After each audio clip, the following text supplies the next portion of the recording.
నమస్తే అమ్మా. నమస్తే అమ్మా. అమ్మా, నరదిష్టి నరదిష్టికి నల్లరాయి కూడా పగులుతుందని చెప్తూ అవునమ్మా. కదమ్మా.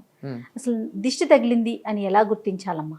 మామూలుగా అయినట్టయితే చిన్నపిల్లల విషయంలో వాళ్ళు పిచ్చిగా ఏడుస్తూ ఉంటారు, పెంకిగా ఏడుస్తారు. కాస్త ఉప్పు తీసుకుని మా ఇంట్లో పెద్దవాళ్ళు చెప్తారు, ఉప్పు రాళ్ళు తీసేయి అంటారు. అవును, అంటే మెత్తన ఉప్పు కాదు, రాళ్ళ ఉప్పు అని అక్కడ అర్థం కదా. అవును. ఉప్పురాయి తీసేయి అంటే వాళ్ళ చుట్టూతా ఇట్లా 3 సార్లు తిప్పి తీసి పడేసామంటే నీళ్ళల్లో పిల్లలు ఊరుకున్నారు. అయిపోయిందా?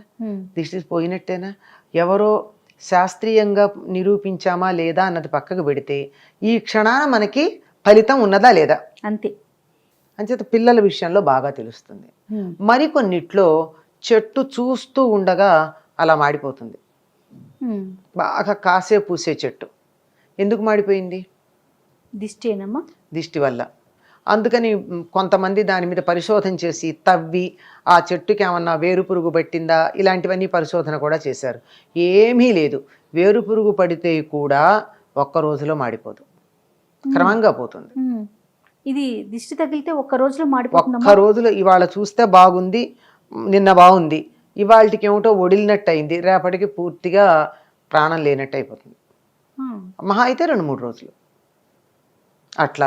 అప్పటిదాకా బాగా పాలిస్తున్నటువంటి ఆవు గేదె మర్నాటి నుంచి అసలు ఒక చుక్క పాలివ్వవు, దగ్గరికి రానియవు, ఆఖరికి దాని దూడకు కూడా పాలివ్వవు. అట్లా అయిందంటే దిష్టి అనుమానం వస్తుంది. అలాగే ఇంటి ముందు కట్టినటువంటి గుమ్మడికాయ హఠాత్తుగా కుళ్ళిపోతుంది. సాధారణంగా ఏం జరగాలి? అది ఎండిపోవాలి, ఎండి ఒడిలిపోతాయి.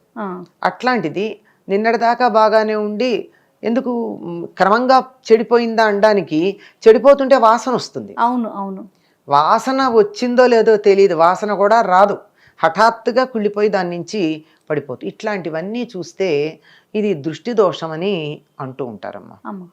కంటికి కూడా ఒక శక్తి ఉంటుంది కదా, చూపుకు కూడా ఒక శక్తి ఉంటుంది. ఉంటుందనే కదా మనం నీ చల్లని చూపు ప్రసరింపజేయి, కరుణామృత దృష్టి చూడు, దయ తలచు అని ఇలాంటి పదాలు వాడుతూ ఉంటారు. ఇది మన తెలుగు వాళ్లే కాదండి, అన్ని భాషల వాళ్ళు వాడతారు, పాశ్చాత్య దేశాల్లో కూడా వాడతారు. ఆ చల్లని చూపులు అనేది చక్కగా మమ్మల్ని బాగా వాళ్ళకి చల్లని కాదనుకోండి, వాళ్ళకి వామ్ కావాలి అంచేత సందర్భాన్ని బట్టి ఆ చూపు అన్నది లుక్ అంటారు వాళ్ళు, pay A look something like that అలా వాడతారు. ఆ విధంగా చూపుకి అంతటి శక్తి ఉంటుంది అని మనకి అందరూ చెప్పేటటువంటి మాటే.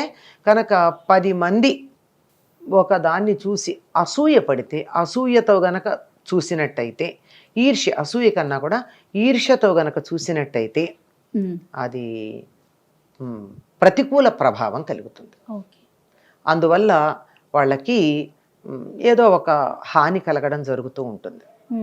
అందుకే ఈ మధ్యకాలంలో చెప్తున్నారు, పిల్లలు చాలా బాగున్న వాళ్ళు కాస్త హఠాత్తుగా వ్యాధికి లోనయ్యి చిక్కిపోయి, చనిపోవడాలు లాంటివి కాదు కానీ చిక్కిపోవడం, ఏడుస్తూ ఉండడం, నవ్వుతున్నవాడు మళ్ళీ ఏడుపు మొహంగా ఉండడం, ఇట్లా జరుగుతోంది. ఏమిటి అంటే దానికి ఒకళ్ళు చెప్పారు, మీ పిల్లల ఫోటోలు స్టేటస్లోను ఫేస్బుక్లో సోషల్ మీడియాలో పెడితే అంత బాగుందో అని 10 మంది అనేటప్పటికీ అయ్యో నా కొడుకులా లేడే అని అసూయతో కానీ ఈర్ష్యతో కానీ కొంతమంది చూశారు అంటే దానివల్ల జరిగి ఉండొచ్చు అని చెప్తున్నారు.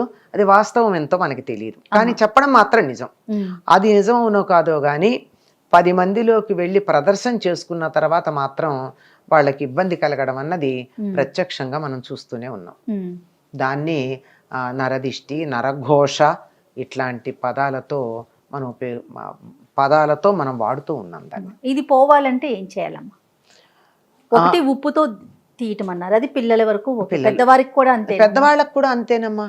మామూలు వ్యక్తులకు అయినట్టయితే అంతే. ఈ మధ్య కాలంలో చాలా మంది ఏం చేస్తున్నారంటే ఈ ఉప్పు తీసి, రాళ్ల ఉప్పు, సముద్రం నుంచి వచ్చినటువంటి ఉప్పు, ఆ ఉప్పును తీసి ఇంట్లో నలుగురు వచ్చేటటువంటి చోట పెడుతూ ఉంటారు. దానివల్ల దృష్టి దోషం పోతుంది. ఉప్పుకి నెగటివిటీని ఆకర్షించే లక్షణం ఉంది. అవును. అందుకే పూర్వకాలం ఏమనేవాళ్ళు అంటే, ఉప్పు జాడీలే ఉండేవిగా రోజుల్లో, ఉప్పు జాడీ మీద మూత తీస్తే విషం అవుతుంది అనేవాళ్ళు.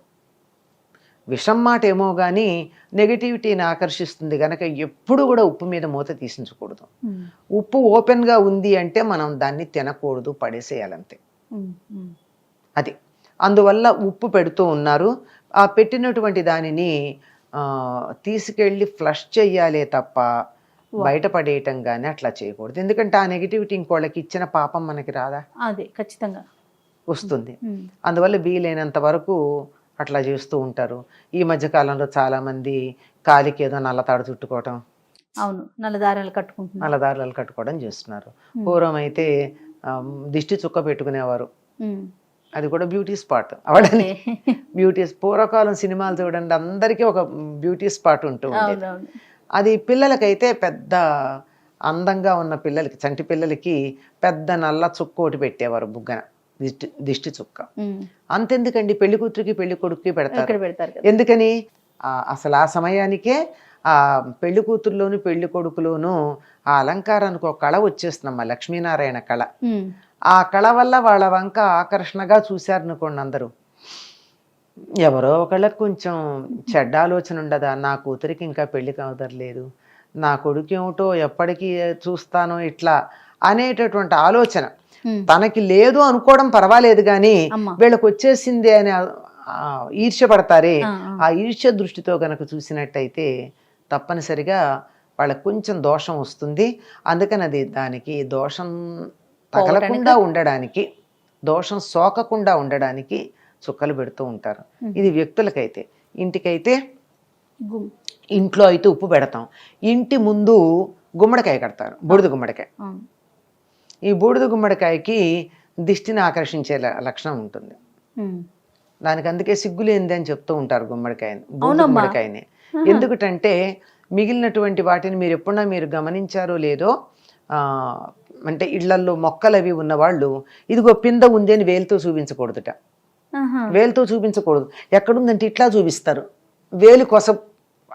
కానీ ఒక్క బూడిద గుమ్మడికాయని వేలుతో ఇట్లా చూపించిన వేల చూప కసుకందక వేలెత్తి చూపిస్తే కూడా అది ఏమాత్రం పాడవదుట. అందుకని సిగ్గులేందంటారా? అంటే దానికి దోషం కూడా అంటదు. ఓకే, నెగిటివిటీని ఆకర్షించుకుని కూడా బాగానే ఉండగలదు. అందుకని కడతారు దిష్టికి. అలా కడితే దానికి ఏదో వెంటనే అది చాలా వరకు ఆకర్షిస్తుంది. ఎక్కువైనట్టయితే వెంటనే అది కుళ్ళిపోతుంది. అసలు అంత దాకా ఆలోచించక్కర్లేదమ్మా.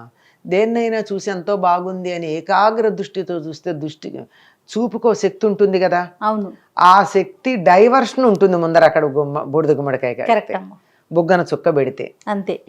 ఇంట్లో నెగిటివ్ వైబ్రేషన్స్ అయితే అది ఇంకా ఆకర్షణ కాదు. కానీ మీరు చిన్నపిల్లలు స్కూళ్ళల్లో ఆడుకుంటూ ఉంటారు, నీకు తలనొప్పి తెప్పిస్తాను చూడు అంటూ ఉంటారు, గమనించారా?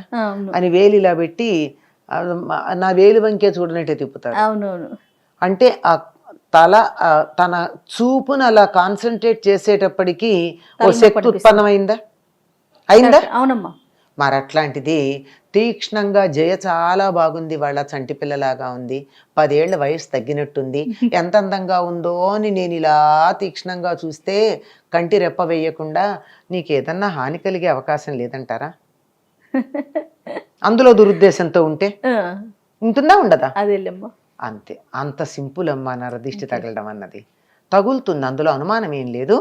అందువల్ల దాని నుంచి తప్పించుకోవడానికి మంచి మార్గాలు ఉన్నాయి.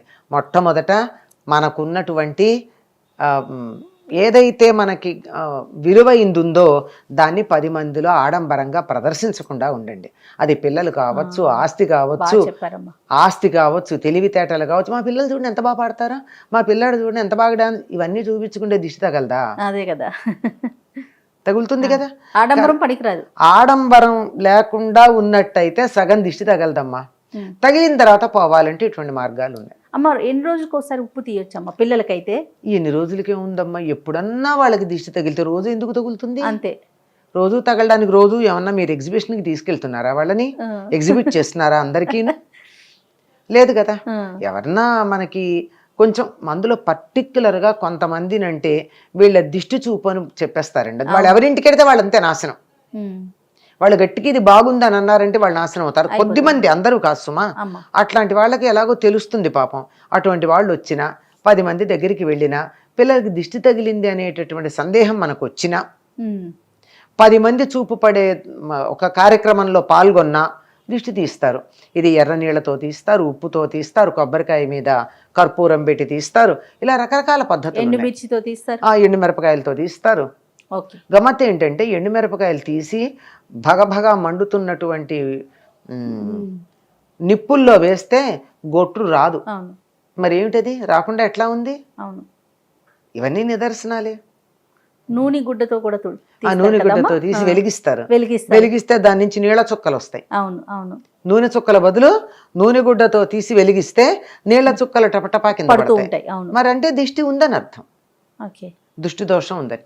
ఇన్ని రకాలుగా దృష్టి దోషాన్ని పోగొట్టేటటువంటి మార్గాలు మనకి పెద్దలు అందించారు. రైట్ అమ్మా. నమస్తే. నమస్తే. సుమన్ టీవీలో మీ పర్సనల్ అండ్ బిజినెస్ ప్రమోషన్స్ కోసం కింది నెంబర్కి కాంటాక్ట్ చేయండి.